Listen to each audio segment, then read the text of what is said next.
آپ کو یہ یاد رکھنا چاہیے کہ دنیا میں ہر ذمہ داری کے تقاضے ہیں اور وہ تقاضے پورے کرنے پڑتے ہیں۔ دنیا میں ٹھوکریں انہی کو لگتی ہیں کہ جو چلتے ہیں، جو پاؤں توڑ کر بیٹھ جاتے ہیں انہیں کبھی ٹھوکر نہیں لگتی۔ بھارتی تاریخ میں ایک ایسا نام جس نے کم سنی میں اپنی ذہانت و فطانت سے ملک و قوم کو حیران و شستر کر دیا۔ متضاد حیثیتوں پر مبنی زندگی کے مالک مولانا ابوالکلام آزاد ایک زبردست صحافی، عالی مرتبہ مجتہد، عظیم دانشور، بلند پایہ مفکر، فلسفی اور جنگ آزادی کے عظیم رہنما تھے۔ مولانا ابوالکلام آزاد کی پیدائش 1888 میں مکہ معظمہ میں ہوئی۔ ان کا اصل نام محی الدین احمد تھا، مگر ان کے والد مولانا سید محمد خیر الدین ابن احمد انہیں فیروز بخت کے نام سے پکارتے تھے۔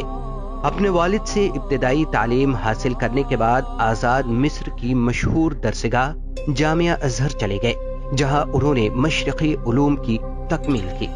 عرب سے ہجرت کر کے بھارت آئے تو کلکتہ کو اپنی سرگرمیوں کا مرکز بنایا۔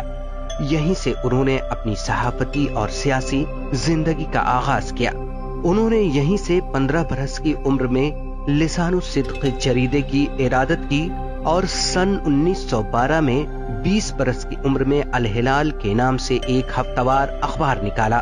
یہ پہلا باتصویر سیاسی اخبار تھا۔ اس اخبار میں انگریزوں کی پالیسیوں کے خلاف مضامین شائع ہوتے تھے، جس پر انگریز حکومت نے پابندی لگا دی۔ اس کے بعد مولانا آزاد نے انگریز مخالف پالیسیوں پر دوسرا البلاغ اخبار جاری کیا۔ مولانا آزاد کا مقصد جہاں انگریزوں کی مخالفت تھا، وہیں قومی ہم آہنگی اور ہندو مسلم اتحاد پر ان کا پورا زور تھا۔ انہوں نے اپنے اخبارات کے ذریعے قومی وطنی جذبات کو بیدار کرنے کی کوشش کی۔ مولانا ابوالکلام آزاد سیاسی محاذ پر بھی سرگرم رہے۔ انہوں نے تحریک عدم تعاون، بھارت چھوڑو اور خلافت تحریک میں بھی حصہ لیا۔ گاندھی جی کی قیادت پر انہیں پورا اعتماد تھا۔ گاندھی کی افکار و نظریات کی تشہیر کے لیے انہوں نے پورے ملک کا دورہ کیا۔ مولانا آزاد ایک اہم قومی لیڈر کی حیثیت سے ابھرے۔ وہ کانگریس پارٹی کے صدر بھی رہے۔ تحریک آزادی کے دوران انہیں جیل کی مشقتیں بھی سہنی پڑی۔ بھارت کی آزادی کے بعد مولانا آزاد ملک کے پہلے وزیر تعلیم بنائے گئے۔ انہوں نے وزیر تعلیم کی حیثیت سے بہت سے اہم کارنامے انجام دیے۔